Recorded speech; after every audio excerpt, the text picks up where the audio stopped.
Neon Genesis Evangelion and End of Evangelion are some of my favorite pieces of fiction ever made. Now, after hearing that statement, when do you think I first laid my eyes upon them?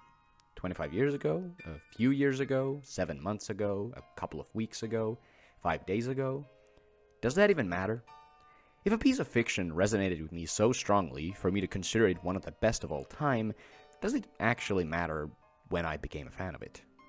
Is that even something you were thinking? Why did you click on this video? What are you hoping to get out of it? Are you here hoping I will reinforce your love for the series and maybe even give you a greater appreciation for it? Are you simply curious as to someone else's opinion on it, whether you yourself like it or not? Or are you here to simply tell me that I'm a stupid idiot for loving something as asinine as Evangelion? Whatever the reason, I'm glad you came. However, in truth, this video is not about either of those two projects. They are masterpieces. I have no need to write a video essay to come to that conclusion. And as you all know, despite its name, End of Evangelion was not in fact the end of Evangelion. It was only the halfway point.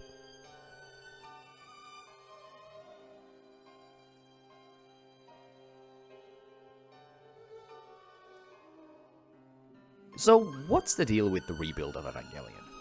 Why is it like that? A pretty decent first film, an actually great second film, and then a psychotic, chaotic mess that is 3.33 and Thrice Upon a Time. By that description, you probably assumed I was not a big fan of the latter two films.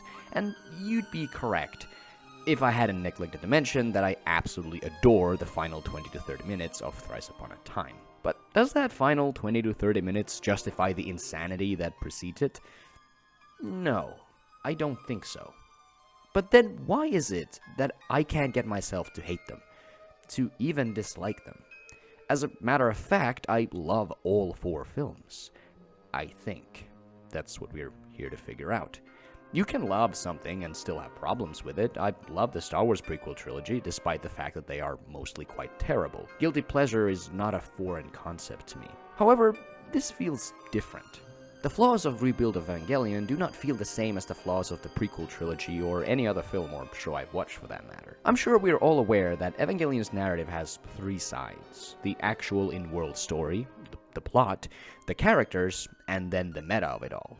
Hideaki Anno's depression, how he got better, how he got worse, then better again, his relationship with his creation, the fans of said creation and their relationship with it and him, the impact that Evangelion had on the world of anime, the droves of new series it spawned. Fuck, he inserted his wife into the movies as a character who stands out like a sore thumb and clearly doesn't belong, a character who barely has any traits and is clearly just an agent for the plot, and worst of all, she hardly ever interacts with Shinji and yet they end up together at the end. But you want to know the actual worst part about all that? It works. I think it works. I can't explain it either. It just works. It's what opened the valves within my eyes and kept them open and running long after the credits had rolled. How did it do that? Am I that emotionally malleable? No, I'm not. I rarely cry watching the media I consume, no matter how engaging I find it. This is the first time in a long time it's happened to me. Even the show did not elicit an emotional reaction out of me until my second viewing, and it was not nearly as strong as this. Something here just hit, despite none of it really making any sense.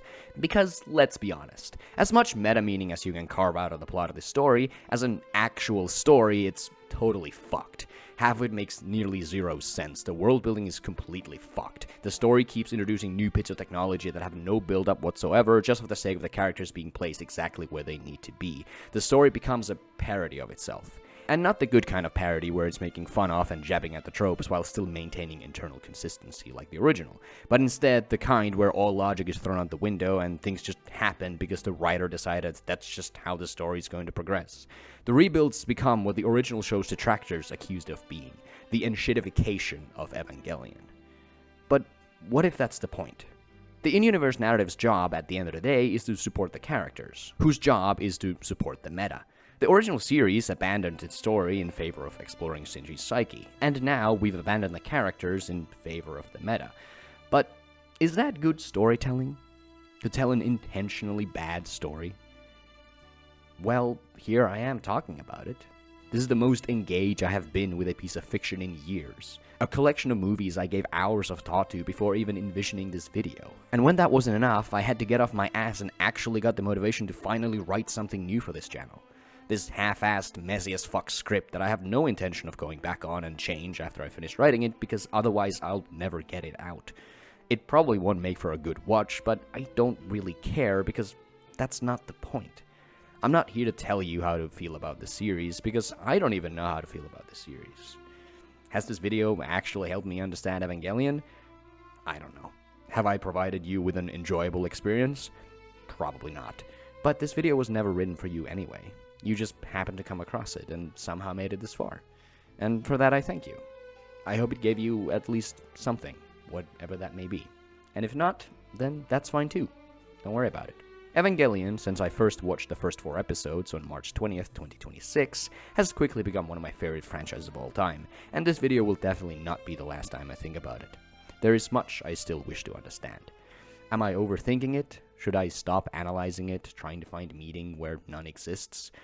Perhaps, but one thing is for certain. Whether that's true or not, whether I find it deep and complex, profound and meaningful, or as shallow as a puddle, that's a conclusion I'll come to all on my own.